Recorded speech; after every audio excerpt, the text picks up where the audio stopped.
Live from Cali College, welcome to the Tiger's Den. How we doing, ladies and gentlemen, and welcome to edition 7 of Tiger's Den. I'm here with the boys. We got Jared, Kobe, me, Joe, and Andrew. My man. So we're going to get started today. We got a lot to talk about. First, we'll go right into it. We're a little late on this, but the Super Bowl NFL season is over. I think the first person we got to talk to is our guy, Kobe Campbell. Kobe, thoughts on the Super Bowl from a diehard Chiefs fan? I mean, it was hard to watch, bro. You got literally Patrick Mahomes running for his life, bro. Like dog chasing him type. And you did say last episode, next man up mentality. Next man up mentality. I said Fisher's down. You're like, no, it won't matter. Next man up mentality. Well, it mattered. It was supposed to be next man up mentality, but the way they were playing, that didn't work. So I knew our defense would struggle against Tom Brady and the Tampa Bay offense. I mean, that's how it is. They got Mike Evans, Antonio Brown, Godwin. I mean, it's going to be hard. Gronk. It's going to be hard, but our offense, we have to be able to compete with that by going back and forth. And they just couldn't protect Mahomes long enough for us to get points up. So that's really all I could say about that. Mahomes tried to do his best and tried to make something out of nothing, but hey, man, so it's whatever. We'll be back next year. Chiefs. Yeah. That's one good thing about the Chiefs is, that offense, while it didn't, look all that great, they've got the skill positions on lockdown. They're going to be solid as long as they can keep those players intact. So, yeah, I agree. But little fun fact, little stat, it won't happen because obviously Patrick Mahomes and Russell Wilson are two different people, right? But Russell Wilson went to the Super Bowl, won the Super Bowl his second year. Third year, played Tom Brady, lost the Super against Tom Brady, hasn't been to the Super Bowl since. Yeah. Wow. So we'll see, but that's not going to happen. But that's just a little fun fact. Last time, so definitely not going to played Tom Brady. I don't know why he just brought that up. Patrick Mahomes is goated, so he is pretty good, but he's got to win 8 for me to be called the GOAT. If Tom Brady doesn't win another one. All right, well, moving on. It's hoop season now. Football. We got some FCS that's going to be coming up and JUCO football, but NBA season. What are our overall NBA thoughts right now, Andrew? I'm proud of my Suns. They're doing good. They're hanging in there. I think they hopefully will just continue to do decent, continue to become a better team, make a run in the postseason, and hopefully my pick makes it to the finals. I don't really know, but I know they're doing a decent job, so they just got to continue to keep that ball rolling. I like everything that the Nets have done so far. I know I wasn't, the biggest fan of their whole ordeal they got going on there. But, I like what they're doing. I still don't think that they're a championship favorite. You got to, look at the other teams that are there to compete with them. The 76ers are on a new level this year. Lakers are still the same team, despite the Nets beating them by pretty significant margin last night. That was the Anthony Davis-less Los Angeles Lakers. Yeah, so that makes a great point. But team we can't sleep on this year, making the move out of nowhere. Well, not out of nowhere, but it's the Utah Jazz. Can they hold? That's the question. Can they hold going into the postseason? They can hold. They can hold. I like the Jazz. I like Donovan Mitchell and all them, but the way I've seen it, they get third or second in the Western Conference. And then they're just not a playoff team. They don't have that playoff experience that I've seen. Maybe now, but not now. We just got to remember they were one bucket away from beating the Nuggets, who then made it to the conference finals. So that's true. Yeah, it'll be interesting. Don't get me wrong. I like seeing teams like the Utah Jazz go off, the New Orleans Pelicans when they start to really build. I like seeing these teams play and do a decent job. So if they continue, I like seeing brand new teams that no one thought about because it ups the game and it gets these new fans that have no idea what's going on. Who are the Utah Jazz, right? So it's fun to see it. Utah Jazz, they remind me of the, I want to say 2014, 2015 Atlanta Hawks. Yeah. Remember they were number one in the Eastern Conference. Everyone was like, oh my goodness, they're going to kill LeBron.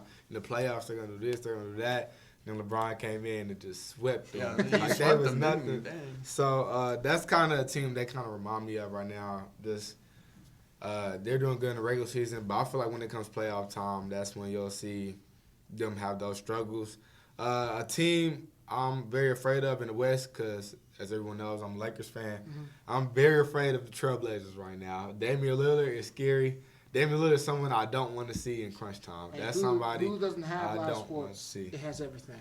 Literally, that's someone I literally am afraid of right now as a Lakers fan. I'm not even, it's crazy because I'm not even worried about the Clippers. I'm not worried about anyone else. My main focus is the Trailblazers. And Eastern Conference, I still got the Nets going to the championship. I said that before James Harden was even on the team. I think the Nets would be the best team in the East. And the East is actually kind of weak right now. I'm not going to lie.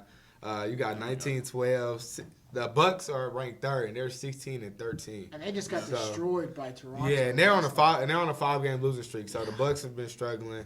Nets are on a 5-game winning streak, so they're getting their stuff back together. But the 76ers have shocked me the most. Mm-hmm. Joel Embiid is playing like an MVP. Ben Simmons is finally getting together. And I think a thing that's really helped them big has been Seth Curry. Seth Curry, because for the longest, the 76ers didn't really have that person that could really hit threes. They had J.J. Redick, but they ended up trading him a while ago. So adding Seth Curry, that really helps them because when Joel Embiid gets double-teamed, he got somebody to swing it out on. And that's been a big piece for them. So I feel like that's a piece they were missing big time because they really have the same team they've had all these years. It's just that addition has really helped them very big. But 76ers shocked me this year. Now, do I think they'll be bigger than the Nets? Probably not. No, I think it'll be close. But it's going to be a fun NBA season. It's going to be a fun playoff. It really is. And you got Danny Ainge saying that the Celtics aren't a championship team. They're really not. They're not. I've been saying that for the longest, but people just don't like listening to me for some reason. I don't know what's wrong. But I mean, like I said, it's gonna be pretty exciting NBA play. I can't wait for the playoffs. When playoffs come, I'm gonna be glued to the TV. All right, so moving on, we're going to college basketball, and I asked these guys. We're gonna talk. Each of us is gonna give our thoughts on 3 things. So this college basketball season has been dominated by 2 teams, Gonzaga and Baylor. Mm-hmm. So everybody's gonna pick between Gonzaga and Baylor. Then everybody's gonna pick their best team outside of Gonzaga and Baylor. And then everybody's going to pick their tournament sleeper. Okay. So, first, Andrew, Gonzaga or Baylor? I'm going to pick Baylor. I'm not being biased here, but I've watched more Baylor games than I have Gonzaga. Gonzaga's in that really, really weak division. Meanwhile, Baylor is playing top 15, not this year, but usually top 15, top 20 tier teams every week. They still lost. Well, and it's funny because I say that because KU's not doing that well this year. But all these other teams like Oklahoma, not Iowa State this year, but all the other Big 12 teams as well are doing a really good job. So I think Baylor is going to continue to do well, and Baylor has a really good opportunity to win the whole thing this year. I'm going to give it to Baylor as well. The West Coast Conference, it's solid for a couple of teams, but Gonzaga. Now, I will give Gonzaga credit. They finally played a non-con schedule this year because years before they wouldn't play a non-conference schedule that was worth anything, and then they would play in the West Coast Conference and then be a default 1 seed because they were undefeated or only had 1 loss, and it was just like it's like Wichita State when they played in the Valley most of the years. Yeah, when Wichita State went undefeated, and actually I think Wichita State beat Gonzaga when they were a 1 seed. Yeah. So just things like that. But now there's no reason to not have Gonzaga be a 1 seed and number 1 overall. And I like Jalen Suggs over Cade Cunningham. I think he's the best player in college basketball right now. So Drew Timme looks good, but Baylor, man, they're so dangerous. They can hit you with a 15-0 run, and they can beat you 100-99, or they can beat you 60-59. So. That's why I got Baylor. I'm going to go Gonzaga just for the simple fact of Jalen Suggs. This man is the best player in college basketball. I'm sorry. It's debatable, very debatable, but he is. I'm going to tell you something. I played in the UAA Association. I literally seen this man, Jalen Suggs, get triple teamed and still dropped 40 points on D1 players. These are D1 players in the UAA now. These are actually Division I players. And he was getting triple teamed and still dropped 40 points. I've actually seen this man play in person. I've seen the things he can do. I've seen him play with Gonzaga, the way he gets his teammates involved while also scoring the ball. There's no one that can guard that man, and I think he will be the key factor of Gonzaga.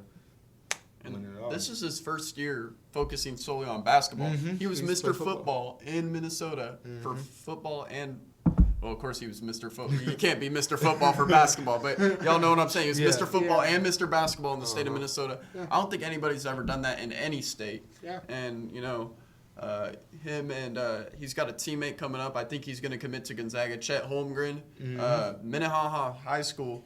They're producing some solid talent there. What a high school name. Minnehaha. Yeah, Minnehaha Falls. Beautiful place, by the way. All right. I'm going to go with Baylor. I think they have a more well-rounded team than Gonzaga, but that's just what I've seen. But, we're going to move on to sleepers in the tournament. I think the best sleeper is going to be Oklahoma State. Yeah, I mean, that's funny because they can't even. I thought, can they not make it this year? They can, but I think they could pick up an option to if they can. If they Yeah, can, they're a good team. they can be in the tournament this year though. They can definitely play. So yeah, they'll be a good team then. With Kate Cunningham and their big mans down low, they could probably get an upset pretty easily. Yeah, they're just solid all around. Yeah. Well, I wouldn't say that. If they're ranked, I don't know. I just Right think now- if they're a lower seed than what they should be, they can easily upset a third, fourth seed. I bet. Yeah. I agree.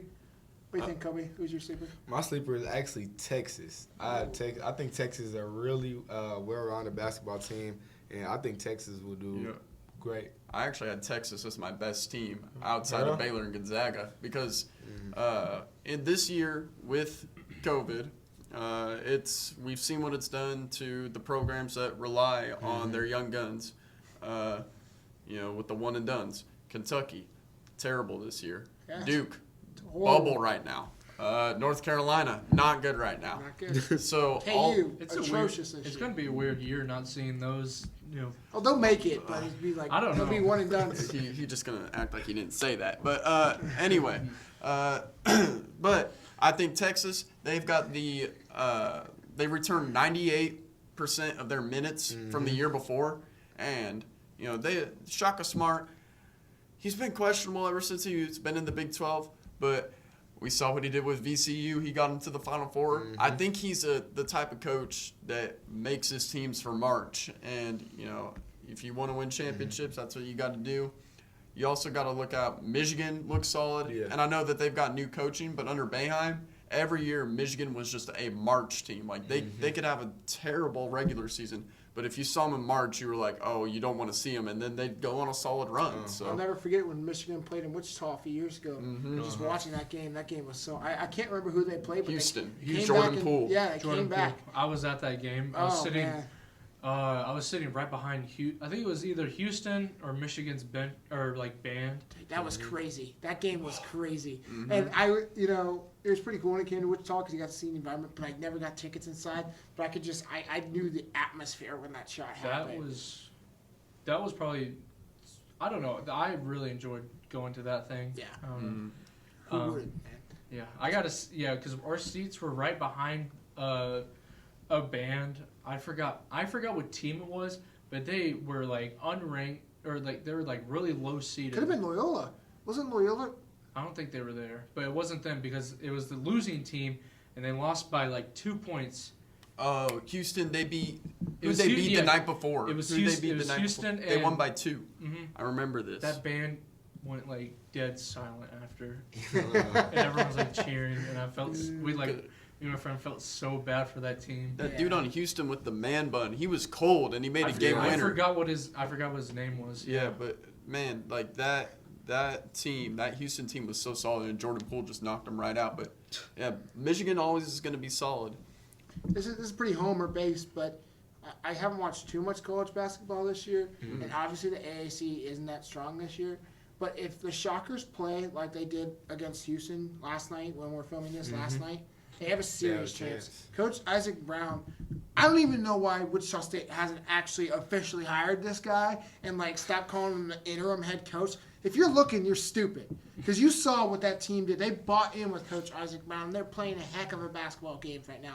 They've lost to some tough opponents like Oklahoma State. They've lost to Houston before, and they also lost to Memphis as well. So those are all decent teams. But if they play the ball like they did against Houston, they have a really big chance of making it, I'd say, a Sweet 16 around there, which is definitely a sleeper when it comes to this year's tournament.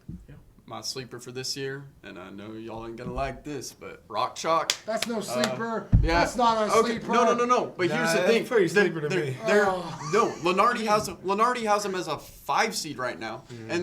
But here's the thing that it's mind-boggling to me, because this is gonna sound again like so Homer based, but the thing about it is their worst loss is to Oklahoma State, who would, if the AP poll expanded, would be number 26 right now. So they haven't, they've lost some games badly, but it's win or lose. It doesn't matter by how much you win or lose by. And then they have all these quality wins at Texas Tech versus Oklahoma, Creighton. They've got good, solid wins. There are teams like Virginia, Houston, that don't have quality wins anywhere on their resume. Virginia's best win is against Clemson, and right now they're sitting at a 2 or 3 seed. It's and Clemson's not good. Yeah. It's mind-boggling. It's crazy to think. For me, I think this year is going to be the first year that I've ever witnessed watching college basketball that I remember seeing KU go out in the first or second round this year. They lost to Auburn 2 years ago. Whatever. It just listen, the first round. I think they have a serious chance to go out in the first round. Plenty of very good Auburn team too. Yeah, and there are plenty of they lost to Stanford. Oh, I'm gonna get painful because I remember Northern Iowa. Ooh. That was tragic. That was great for the Valley. Yeah. Then I remember Stanford. Dwight Powell killed us. Then Wichita State, at the time that was Bill Self's worst team, and Wichita State fans thought they were the best team in Kansas. We were. And then Auburn, but that team was just a cluster with LeGerald Vick leaving in the middle of the year, and it was. But I think at the end of the day, that this Kansas team, they're going to get it together. We're going to see tomorrow. They play Texas Tech. We're going to see if they're here to stay, and they could sneak into a 3 seed if they win 2 out of their next 3 versus Texas Tech, at Texas versus Baylor. I can't wait for March Madness. March Madness, I think, is, and we'll do a bracket challenge and all that fun jazz on here, but, man, March Madness is just, it's the best. It's the best time of year. This year they have it on some different days. I know when I was in high school, when March Madness was going on, at 11 o'clock, no one gave a crap about class anymore. Everyone just watched the tournament, and it was so much fun. Yeah. March Madness is going to be fun. It's all going to be in the state of Indiana this year, and they're going to be limited fans. Yeah. I'm trying to see if I can cop a ticket real quick, but we'll see. Really expensive. Yeah, I mean, I remember my step cousins are really big, K-State boosters and everything, and they were picking out where they were going to go for the term. They were booking their flight before the black bracket was released because they knew they had. Why do people want veggie burgers? And not like the fake meat. They would legitimately order a burger, but without the patties.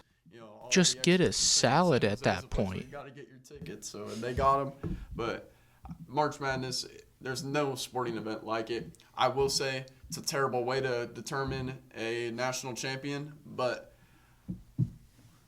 money. So it's a whole nother level. Yeah, I like it. I think it's fun because there's always that one. Maybe they don't make it to the Final Four like Loyola every year, but there's always that one team that just out of nowhere. Like, for instance, when UMBC beat Virginia a few years ago, that was super fun to watch. All that stuff. Seeing how far you can get perfect in that first day, hoping you can get past the first day perfect, is always so much fun to do. But yeah, it's going to be a great spring to be here in Arc City. Heck yeah. All the sports being pushed back to spring except for cross country, but they're all in track. So, this second semester, it's going to be live in Arc City. This is the place you need to be. Yeah. So come out, support your Tigers. Go to CaliAthletics.com, find the schedule, support all the teams. We got plenty of talent all over this campus. So go support your teams, and I think that's going to wrap it up for this edition of Tigers Den. Thanks for joining us, and Tigers out. Let's go.